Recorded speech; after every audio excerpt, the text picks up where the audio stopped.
were just chatting. We're not going to tell you about what you can imagine. But I am Hannah. I'm Kara.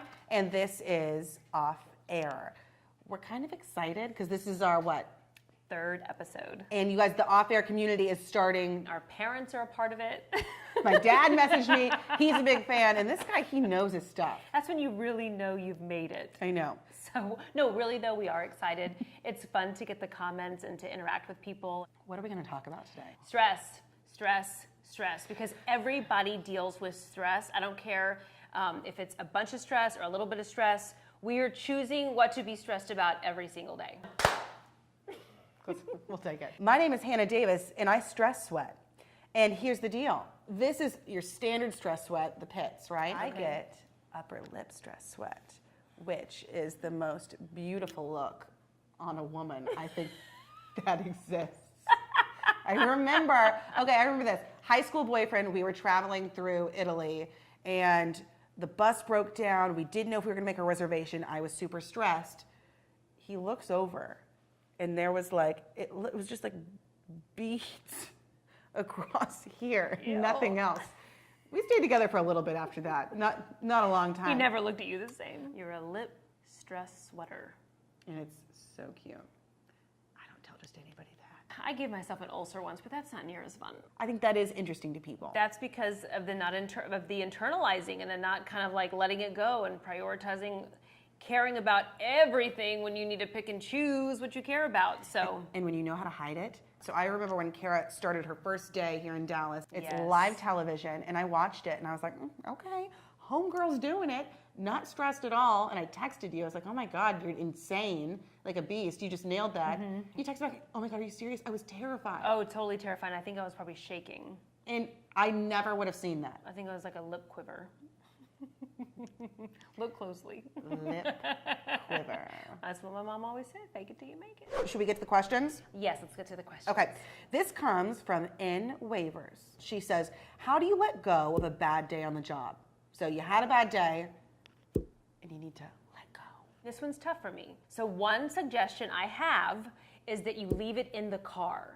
And so this could be whether you're talking to your partner or you're talking to a friend on the phone or whatever, but you get it all out in the car, either on the way home or if you've got to sit in the parking garage for 30 minutes, like I've done before, you just leave it in the car, you finish talking about it before you come upstairs. And if you can create sort of like a safe zone, and like your house is that safe zone away from talking or dealing with work, then maybe you can sort of leave that in the passenger seat. So an actual physical barrier.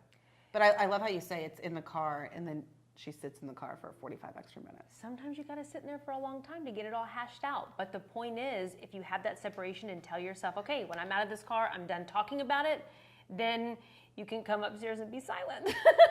Yeah, what do we talk about now? All right, next question. This comes from Kayla DP. She wants to know, what do you do when you get overwhelmed by it all? Sometimes I take a nap. You can sleep? Yeah. That's a talent. After a cocktail, I can sleep just fine. I mentioned earlier how we're all choosing, whether we know it or not, things to be stressed by, right? So things to care about.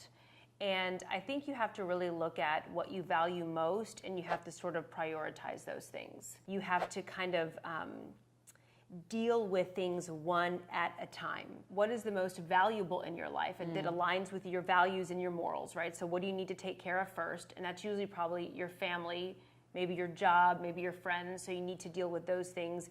And then you can get to some of the other stuff. Sometimes making a list really helps me to be able to kind of, once again, I feel like I'm compartmentalizing a lot of things, but it kind of helps me separate and decide what I'm gonna do now and what I can get to later. I think compartmentalizing is actually good because what you're saying is when you're overwhelmed by it all, you feel like it's so big, there's nothing you can do. And I say the number one thing you do is you take action. Action on something. So you're overwhelmed with debt. Start by making a $50 payment. Like that's small, I know, but the taking the action is what relieves that. And as soon as you start acting, that anxiety that's building up like a balloon, you're letting it out bit by bit. Money, career, relationship, health, go for like a walk around the block if you're trying to get more fit. Do something small, and you start getting into, I think, the space that you want to be. This is when I'd like to be more like a guy. So I was told once that men are like waffles and women are like pancakes, which I know it sounds maybe insulting, but basically if you pour syrup on a waffle, you've got the little compartments, right? And the syrup kind of sits in there. But if you pour syrup on a pancake, it just goes everywhere, right? So that's how women can be sometimes. We just like worry about everything. Whereas men can kind of like just compartmentalize stuff. So I think you really have to make a choice and start with one thing at the other, like you said. So making choices and then action, you put them all together and you've got a nice waffle. I want a waffle. This next question comes from Bam's Vegan, and Bam is actually this awesome entrepreneur here in Dallas that I've done a story with. He has a vegan pop-up. So I'm curious to see what he wants to know. Okay. He says, how do you two prioritize a million things that require your attention without getting overwhelmed? I feel bad because Bam is like one of the only men that submitted questions, and the answer I'm going to give you has to do with fashion. I'm going to quote Coco Chanel. So, sorry, Bam. She said, when you walk out the door, look in the mirror, and whatever accessories you're wearing, take one off to make it simple. So I would say with your to-do list, look at that list and take 1, 2, 3 off. And then you can execute, maybe not a million things that day, but you can execute a couple things really well as opposed to doing everything kind of half-assed. You're never going to get it all done. You're right. So you don't want to half-ass it. To quote Ron Swanson, I don't half-ass anything. I whole-ass everything. For one thing. You're good. That's so gross. Whole ass.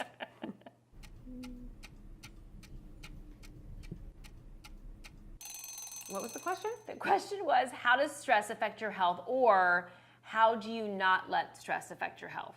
Our shift, we get up really, really early in the morning and we go to bed. You don't get a lot of sleep. So what I would say is if you know that you're in a stressful phase, you've got to take care of yourself even more than you would in a good time. Drink your water, get your sleep, get your exercise. I really internalize a lot of things. Yeah. Speaking of, I'm going to surprise you. Hang on. You ready for this? This has actually been prescribed to me. Oh. It is a blood pressure cuff. How not cool is that? You know what? We're not here to be cool. We're here to talk about the real stuff. Okay, so this is a blood pressure monitor because I have high blood pressure. So Yeah. I'm on blood pressure medication, which totally helps. When I found out about your high blood pressure, I was shocked because Kara is so fit, you're young, you're so healthy, and this shows, I mean, it might be hereditary also, but stress does play a role. Stress plays a role, and it can affect anyone at any age.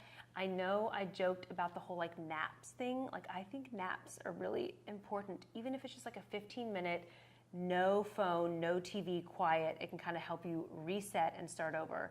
And then I also think that reaching out and talking to someone. I think a lot of people do this, but a lot of type A or ambitious people do this. They don't let it out because you don't want to talk about your weaknesses because you want to pretend like you have it all together. I don't have it all together. I mean, I'm working every day to keep it together, but I don't have it all together. I wouldn't have that blood pressure cuff. It's cute. We need to get you a cuter one. We got another really good question. Okay. And this is from Natalie Vandervoort. This is from Natalie Doom. And she's stressed. She's on the phone 24/7. How does she keep that stress because of these? You take that one. Natalie, what I would say is you've got to set parameters for yourself. Like, I love that you're dedicated to your job. You know, we both feel you on that, sister. But I think what you have to do is certain hours, you're not going to check this. And there's going to be text messages that you're going to miss. There's going to be emails that you're going to miss. And guess what? The world will not stop spinning. No, it continues to rotate. Yeah, it'll be fine. What do phones mean when it comes to stress in your life?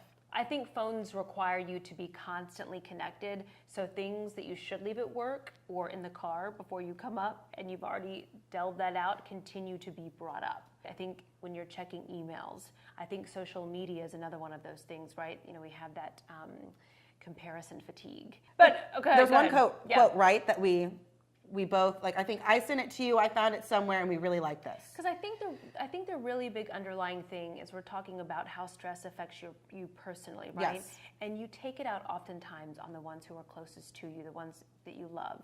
And I think that this, quote that you sent me recently from Warren Buffett is a really good representation of what to do when things get when the water is just right here. And a way not to let the water get right here. Okay, from Warren Buffett. the guru for all young women. Yeah. You know. Well, he's my inspiration. Okay, so he says, you will continue to suffer if you have an emotional reaction to everything that's said to you. True power is sitting back and observing things with logic. True power is restraint. If words control you, that means everyone else can control you. Breathe and allow things to pass. Namaste, Warren. Namaste. In yoga, we talk about this breath where you breathe in for 10 seconds, breathe out for 10 seconds. I guarantee you, if you try that, like if you push pause right now and you try those breathing techniques, just breathing in for 10 and out for 10 for like, I don't know, a couple of minutes, you will feel so much better. That helps your central nervous system, and I am no yoga instructor. I have one or two modes. One of two modes. Okay. Either super laid back, confident, whatever, like you can't really mess with me, or I go down that rabbit hole and I go down real fast, 0 to 60. And that's when she calls me a lot of times. So see, that's when you got that friend to be able to talk you off the ledge. And I think this goes for men too. A lot of times men internalize these things. And, especially since our jobs can be visual, we're expected to be a certain way when sometimes you do just have a bad, stressful day. But I do have a happy place, and that is on my side of the bed. And sometimes, like I said, I'm telling you, people underestimate the power of a nap. I need to reiterate that one more time. If you take nothing else from this, Take a nap. go take a nap. You're welcome. We asked our off-air crew, you guys, what are some things that stress you out? Here's some of the answers we got. Okay. Money and planning for the future. That's both. Work and then finding work-life balance. So it sounds like you're actually stressed about kind of being stressed. Work and money. I wish I could do without both. My IBS. Irritable bowel syndrome. That is stressful. That's when the diet comes in. That's when the diet comes in. Don't laugh at that. I feel like It's not funny. you don't see a lot of comments that we got. A lot of people aren't saying my kids stress me out or my husband stresses me out. For the most part, it's all of these external things, right? So when we're looking at our values, those really should be a little bit lower, below family, friends, personal health, right? Maybe it's your spirituality, your religion. And so no one's saying that those are really stressing them out. So it really shows you that you need to put those work and all the other stuff a little bit lower on the priority list. I think one of the best things that I liked, and you said it at the very beginning, was the idea of choice. We do forget that we actually have a choice. You all have a choice about what to be stressed about. So I think if people don't get anything else, well, number one, take naps. But if they get one other thing, it's don't forget that you get to choose, that you do have power. When you make a choice, that makes you feel more in control. And so if you feel more in control, then you feel less stressed. So I was reading a book recently that talked about fault versus responsibility and how sometimes things happen that are out of your control, and that's not your fault, but it is your responsibility in how you act afterwards. So that sort of makes you feel better. You're like, hey, this isn't my fault, but it is my responsibility in how I choose to act. So all of that to me, maybe it's because I'm a control freak, kind of like this one over here too, but doesn't that make you feel better, like more calm, knowing that it is your choice? You get handed a deck of cards. A hand of cards? You get handed a, Hand of cards? yeah, no, you get handed a deck of cards. Okay, so you get a hand. You're given You cards. get dealt a deck of cards. You get The cards dealt that a are dealt. No, you get dealt a hand of cards. Okay. We got it. Let's go to Vegas. We're gonna lose all our money. So you get dealt a hand of cards in life, right? That's your circumstances. You choose how to play them.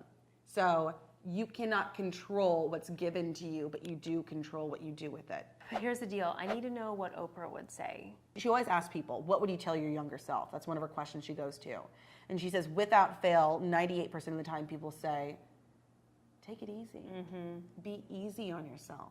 So in retrospect, when people look back at themselves, they're always saying, don't stress out. Enjoy the ride. So you got through this entire video, and really all you needed to see was this last bit right here. We got you. Okay, so what you need to do, find motivational books, read them. Lots of them. Lots of them. Fun ones, sarcastic ones, deep ones, annoying ones, happy ones, lots of them. Get a highlighter, go through. You don't have to love it all. You take a little bit here, a bit there. Drink lots of water. Work out. And when in doubt, eat carbohydrates. Go ahead and delete that Uber app off your phone. I think it actually might be. I think I deleted it last night.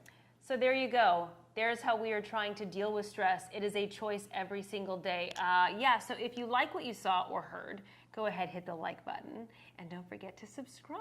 Don't you dare forget to subscribe. A lot of you are doing that right now, and you're brilliant people. So be like them. Be like our parents and subscribe. Okay, so off air is